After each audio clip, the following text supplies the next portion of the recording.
Back again in the laundry room, JW Solar USA. You can see the lights are on. Doing laundry in here, and with a new setup with this Ford Focus. So let's go check it out and see how much power we're pulling from the machine, and also the refrigerator and freezer running at the same time.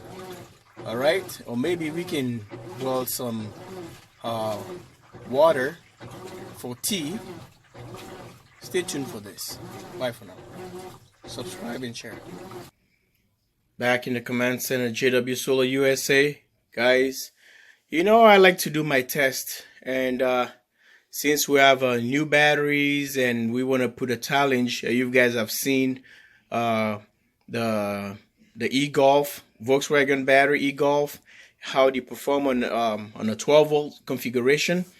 You guys have seen how many watts have been taken out. If you haven't seen that, go back and check the videos and see how the system was performing on a load test. So let's check it out. Okay, right now we pulling 300 to 400 watts. It's bouncing back and forth. So I know the washer is going on a full load, and the kitchen refrigerator is running. So I'm not sure if the freezer is on. Well, look at that. Look at the power we're just pulling here. On the Magnum, you see it's going to be pulling approximately 60-70 watts, 60-70 amps. You know, well, things are running here. But here we can't even tell the amps, but the watt is here. So on the Magnum, we can't see the watt, with just the amps. So folks, this is the day 2 on the batteries. See, we're sitting at 54.8. So tomorrow will be a day 3 since I charged the batteries. So I decided to put a load on it instead of just probably, heavy load. But since we're running a 48 volts, you guys can see, we are so it's so economical that you can see the amps, the watts is lower, and the discharge rate is slower. So let's go check out the refrigerator and the freezer if it's on. Anyway, my wife's gonna be turning on forcing the freezer to just to wake up so that we can pull power. Okay, let's go. Let's see this jump. See, you jump up to about 800 watts. And turn the water dispenser on. Force it. There's a spike. Okay, turn the water heater on. Then you see the spike up to about 1200 watts. And after that, it settled back. So nice flicking. Both, look at the voltage, don't even drop. Nothing happened to it. And let's see, still playing back and forth.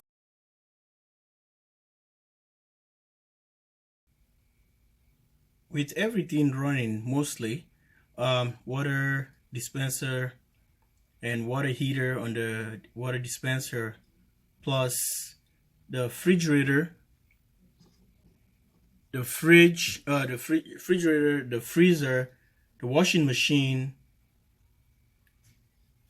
So I'm gonna test the tea kettle to see how much we pull. This is just because a 48 volts very efficient. Look at the voltage; it's sitting at 54.8. Stay tuned, guys.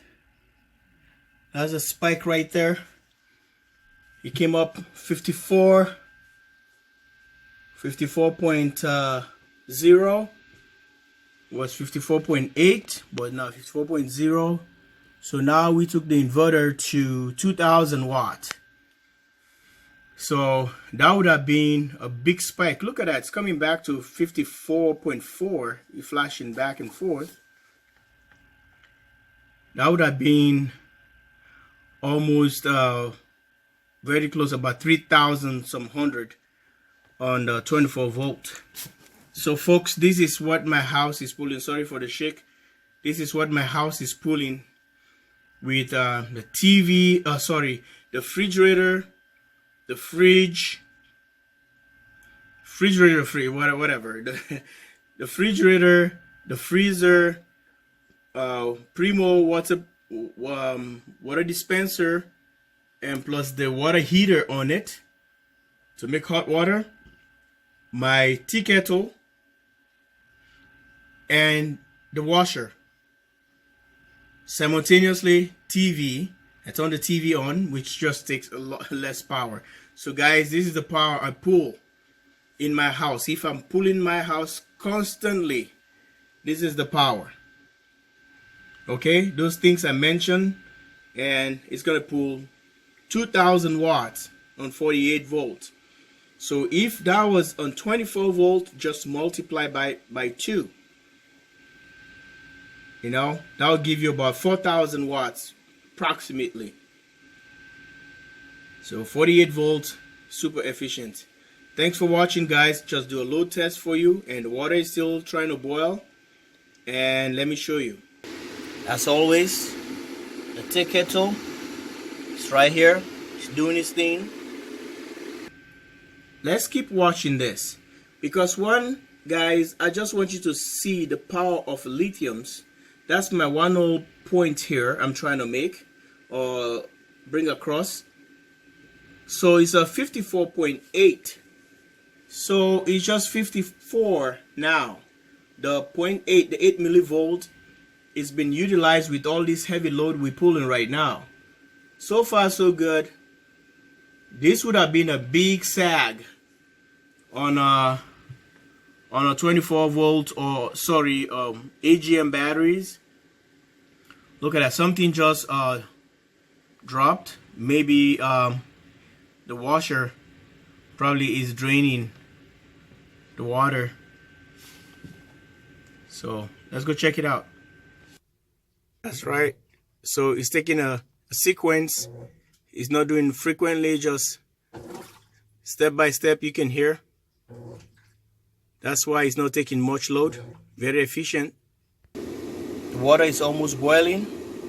You can hear it. And here we go. A spike again. So this is what we pull. I just want to show you guys, just want to make a point here, how I recommend lithium batteries with a 48 volts or 60 volts, whatever, higher. The higher the nominal voltage, the more efficient the system is going to be. You guys have seen, said no AC in, so it's not like backing up anything here.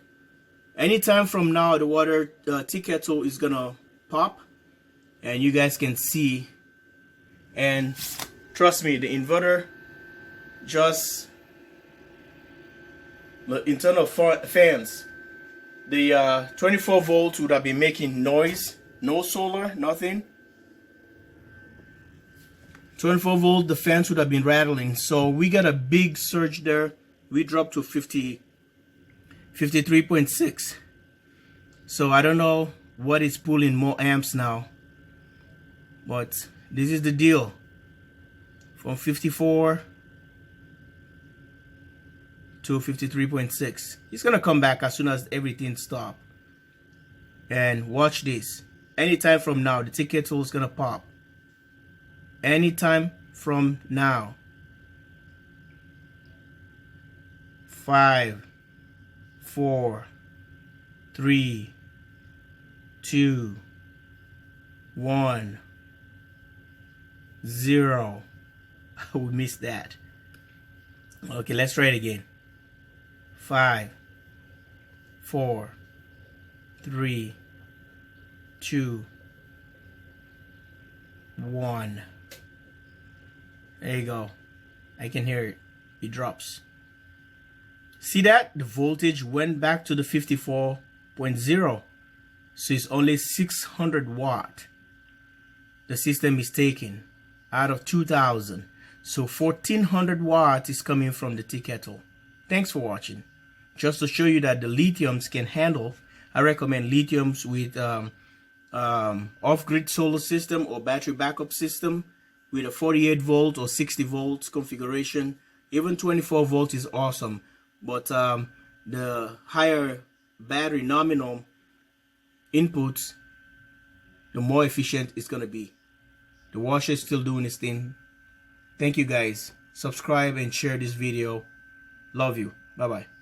Live from Minnesota, JW Solar USA.